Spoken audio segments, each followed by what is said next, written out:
فیصلہ تحریر کرا لو۔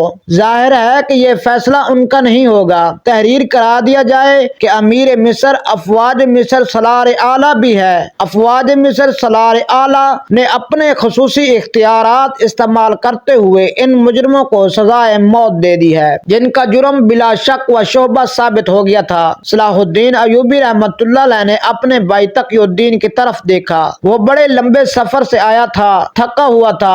صلاح الدین ایوبی نے اسے کہا، میں تمہارے چہرے پر تفکر اور تھکن دیکھ رہا ہوں، لیکن آرام نہیں کر سکو گے۔ تمہارا سفر ختم نہیں ہوا بلکہ اب شروع ہوا ہے۔ مجھے شوبک جلدی جانا ہے، تمہارے ساتھ کچھ ضروری باتیں کر کے جاؤں گا۔ ناظم شہر نے کہا، جانے سے پہلے ایک اور حکم صادر فرما جائیے۔ جنہیں سزائے موت دی گئی ہے ان کی بیواؤں اور بچوں کا کیا بنے گا؟ ان کے لیے بھی میرے اسی حکم پر عمل کرو جو میں ان سے پہلے غداروں کے اہل و عیال کے متعلق دے چکا ہوں۔ سلطان صلاح الدین ایوبی نے جواب دیا، بیواؤں کے متعلق یہ چھان بین کر لو کہ اپنے خامدوں کی طرح ان میں سے کسی کا تعلق دشمن کے ساتھ نہ ہو۔ ہمارے ہاں زن پرستی نے بھی غدار پیدا کیے ہیں۔ آپ نے دیکھ لیا ہے کہ صلیبیوں نے ہمارے بھائیوں کو خوبصورت لڑکیاں دیکھ کر ان کے عوض ان کا ایمان خریدا ہے۔ ان میں سے جو بیوائیں ہیں نیک اور مومن ہیں، ان کی شادیاں ان کی منشا کے مطابق کر دو۔ کسی پر اپنا فیصلہ ٹھونسنے کی کوشش نہ کرنا۔ خیال رکھنا کہ کوئی عورت بے سہارا نہ رہے اور باعزت روٹی سے محروم نہ رہے اور اس میں محتاجی کا احساس نہ پیدا ہو۔ یہ بھی خیال رکھنا کہ ان کے کانوں میں کوئی یہ نہ پھونک دے کہ ان کے خامدوں کو بے گناہ و سزا موت دے دی گئی ہے۔ انہیں ذہن نشین کرا دو کہ تم خوش قسمت ہو، ایسے گناہگار خامدوں سے نجات مل گئی ہے، اور ان کے بچوں کی تعلیم و تربیت خصوصی انتظامات کے تحت کرو۔ تمام اخراجات بیت المال سے لو۔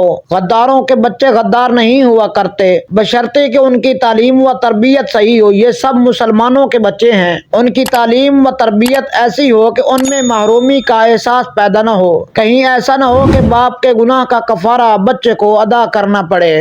سلطان ایوبی کو واپسی کی جلدی تھی۔ اسے یہ فکر تھا اس کی غیر حاضری میں صلیبی کوئی جنگی کارروائی نہ کر دیں۔ نور الدین زنگی کی بھیجی ہوئی کیک تو وہاں کرک اور شوہک کے علاقے میں پہنچ چکی تھی۔ قاہرہ کی فوج ابھی ادھر جا رہی تھی، لیکن ان دونوں فوجوں کو اس علاقے سے روشناس کروانا تھا۔ اس نے اپنے دفتر میں جا کر اپنے بھائی تقی الدین علی بن سفیان، اس کے نائب حسن عبداللہ کوتوال، غیاث بلبیس اور چند ایک نائبین اور حکام کو بلا لیا۔ وہ زیادہ تر ہدایات تقی الدین کو دینا چاہتا تھا۔ اس نے اجلاس میں اعلان کیا کہ اس کی غیر حاضری میں اس کا بھائی تقی الدین قائم مقام امیر مصر اور یہاں کی افواج کا سالار اعلیٰ ہوگا، اور اسے اتنے ہی اختیار حاصل ہوں گے جو سلطان ایوبی کے اپنے تھے۔ تقی الدین سلطان ایوبی نے اپنے بھائی سے کہا، آج سے دل سے نکال دو کہ تم میرے بھائی ہو۔ نااہلی، بددیانتی، کوتاہی، غداری یا سازش اور بے انصافی کا ارتکاب کرو گے تو اسی سزا کے مستحق سمجھے جاؤ گے جو شریعت کے قانون میں درج ہے۔ میں اپنی ذمہ داریوں کو اچھی طرح سمجھتا ہوں، امیر مصر تقی الدین نے کہا، اور ان خطروں سے بھی آگاہ ہوں جو مصر کو درپیش ہیں۔ صرف مصر کو نہیں، سلطان ایوبی نے کہا، یہ خطرے سلطنت اسلامیہ کو درپیش ہیں اور اسلام کے فروغ اور سلطنت کی توسیع کے لیے بہت بڑی رکاوٹ ہے۔ ہمیشہ یاد رکھو کہ کوئی خط جو سلطنت اسلامیہ کہلاتا ہے وہ کسی ایک فرد گروہ کی جاگیر نہیں، وہ خدائے عز و جل کی سرزمین ہے، اور تم سب اس کے پاسبان اور امین ہو۔ اس کی مٹی کا ذرہ ذرہ تمہارے پاس امانت ہے۔ اس کی مٹی بھی جب اپنے کام میں لانا چاہو تو سوچ لو کہ تم کسی دوسرے انسان کا حق تو نہیں مار رہے، خدا کی امانت میں خیانت تو نہیں کر رہے۔ میری باتیں غور سے سن تقی الدین، اسلام سب سے بڑی بد نصیبی یہ ہے کہ اس کے پیروکاروں میں غداروں اور سازش پسندوں کی تعداد بہت زیادہ ہے۔ کسی قوم نے اتنے غدار پیدا نہیں کیے جتنے مسلمانوں نے کیے ہیں، یہاں تک کہ ہماری تاریخ جو جہاد اللہ کے نام پر جنگ و جدل کی قابل فخر تاریخ ہے، غداری کی بھی تاریخ بن گئی ہے، اور اپنی قوم کے خلاف سازش گری ہماری روایت بن گئی ہے۔ علی بن سفیان سے پوچھو، تقی ہمارے وہ جاسوس جو صلیبیوں کے علاقوں میں سرگرم رہتے ہیں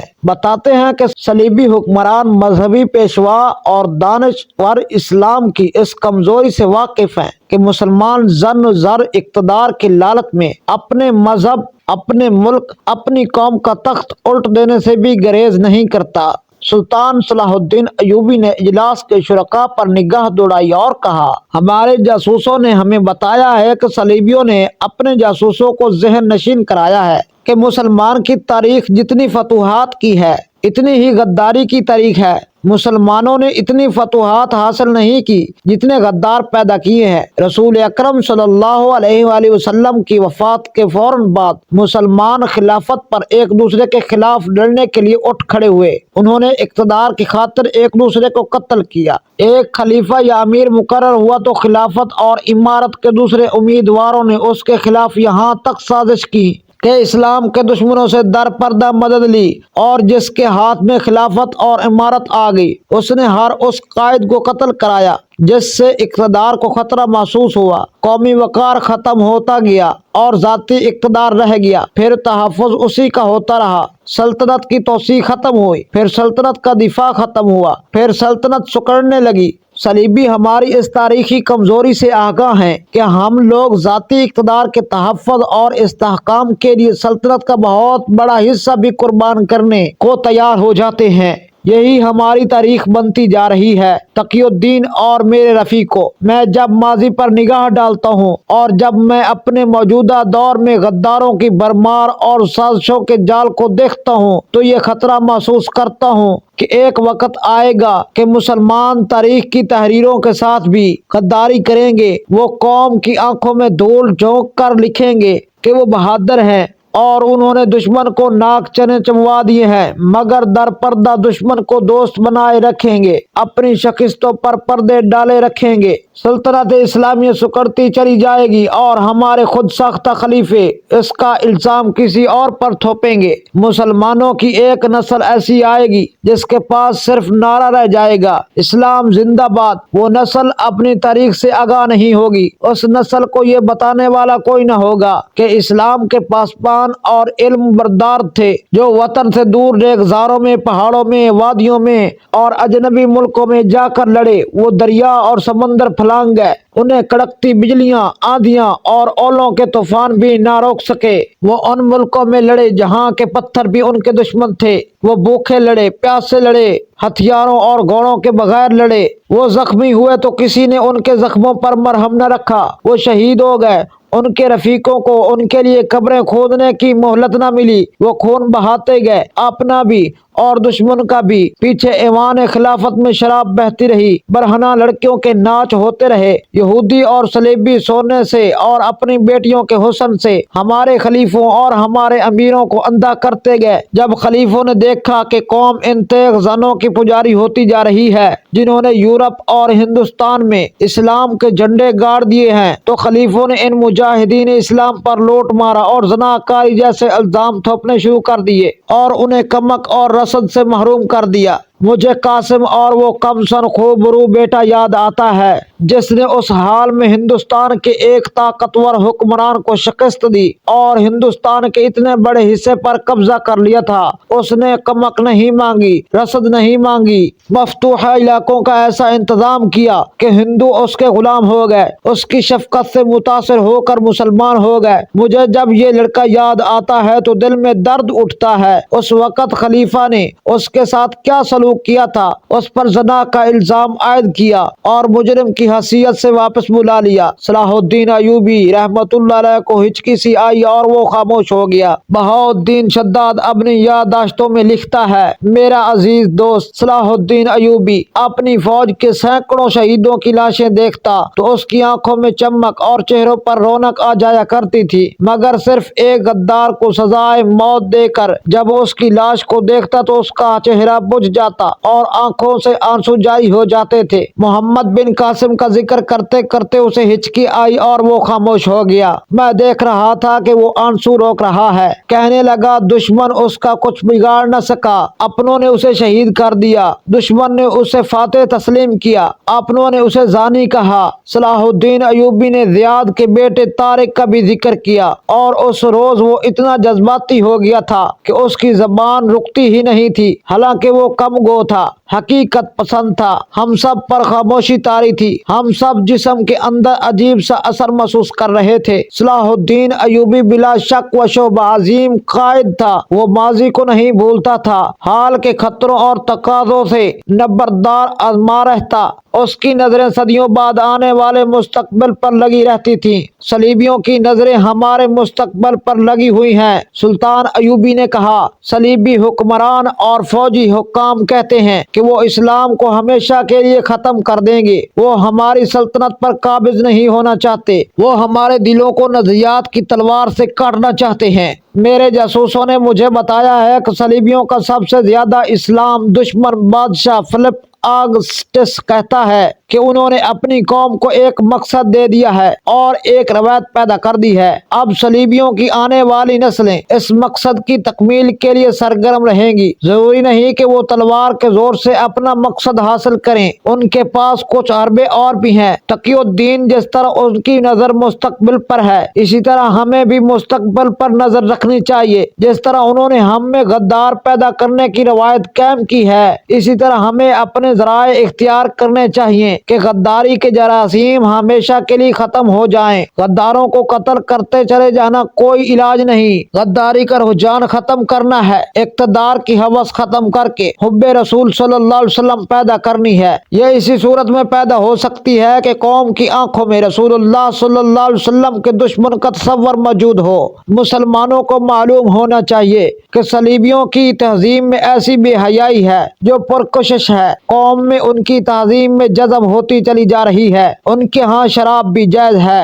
عورتوں کا غیر مردوں کے ساتھ ناچنا کودنا اور تنہا رہنا بھی جائز ہے۔ ہمارے ان کے درمیان یہی سب سے بڑا فرق ہے کہ ہم عصمتوں کے پاسبان ہیں، وہ عصمتوں کے بیپاری۔ یہی وہ فرق ہے جو ہمارے مسلمان بھائی مٹا دیتے ہیں۔ تقی الدین تمہارا ایک محاذ زمین کے اوپر ہے، دوسرا زمین کے نیچے، ایک محاذ دشمن کے خلاف ہے اور دوسرا اپنوں کے خلاف۔ اگر اپنوں میں غدار نہ ہوتے تو ہم اس وقت یہاں نہیں یورپ کے کلب میں بیٹھے ہوئے ہوتے، اور صلیبی ہمارے خلاف اپنی حسین بیٹیوں کی بجائے کوئی بہترین ہتھیار استعمال کرتے اور اچھی قسم کی جنگی چالیں چلتے، ایمان کی حرارت تیز ہوتی تو اس وقت تک صلیب ایندھن کی طرح جل چکی ہوتی۔ مجھے آپ کی بہت سی دشواریوں کا علم یہاں آ کر ہوا ہے، تقی الدین نے کہا۔ محترم نور الدین زنگی بھی پوری طرح آگاہ نہیں کہ مصر میں آپ غداروں کی ایک فوج کے گھیرے میں آئے ہوئے ہیں، آپ ان سے کمک مانگ لیتے، انہیں مدد کے لیے کہتے۔ سلطان صلاح الدین ایوبی نے جواب دیا، مدد صرف اللہ سے مانگی جاتی ہے، مدد اپنوں سے مانگی جائے یا غیروں سے اپنا ایمان کمزور کر دیتی ہے۔ صلیبیوں کی فوج ذرا بختر میں ہے، میرے سپاہی معمولی سے کپڑوں میں ملوث ہیں، پھر بھی انہوں نے صلیبیوں کو شکست دی ہے۔ ایمان لوہے کی طرح مضبوط ہو تو ذرا بختر کی ضرورت نہیں رہتی، ذرا بختر اور خندقیں تحفظ کا احساس پیدا کرتی ہیں اور سپاہی کو اپنے اندر قید کر لیتی ہیں۔ یاد رکھو، میدان میں خندق سے باہر رہو، گھوم پھر کر لڑو، دشمن کے پیچھے نہ جاؤ، اسے اپنے پیچھے لاؤ، مرکز کو قائم رکھو، پہلوؤں کو پھیلا دو اور دشمن کو دونوں بازوؤں میں جکڑ لو، محفوظ وہاں رکھو جہاں سے وہ دشمن کے عقب میں جا سکے۔ چھاپا ماروں کے بغیر کبھی جنگ نہ لڑنا، چھاپا ماروں سے دشمن کی رسد تباہ کراؤ، وہ رسد جو پیچھے سے آئے اور وہ بھی جو دشمن اپنے ساتھ رکھے۔ چھاپا ماروں کے دشمن جانوروں کو مارنے یا ہراساں کرنے کے لیے استعمال کرو، آمنے سامنے کی ٹکر سے بچو، جنگ کو تول دو، دشمن کو پریشان کیے رکھو۔ میں جو فوج چھوڑ چلا ہوں یہ محاذ سے آئی ہے، اس فوج میں جان پر کھیل جانے والے چھاپا مار دستے بھی ہیں، اسے صرف اشارے کی ضرورت ہے۔ میں نے اس فوج میں ایمان کی حرارت پیدا کر رکھی ہے، کہیں ایسا نہ ہو کہ تم اپنے آپ کو بادشاہ سمجھ کر اس فوج کا ایمان سرد کر دو۔ ہم پر جو حملہ ہو رہا ہے وہ ہمارے ایمان پر ہو رہا ہے۔ صلیبی تمدن کے اثرات بڑی تیزی سے مصر میں آ رہے ہیں۔ سلطان صلاح الدین ایوبی نے اپنے تقی بھائی کو پوری تفصیل سے بتایا کہ سوڈان میں مصر پر حملے کی تیاریاں ہو رہی ہیں۔ سوڈانیوں میں اکثریت وہاں کے حبشیوں کی ہے جو مسلمان ہیں نہ عیسائی ہیں، ان میں مسلمان بھی ہیں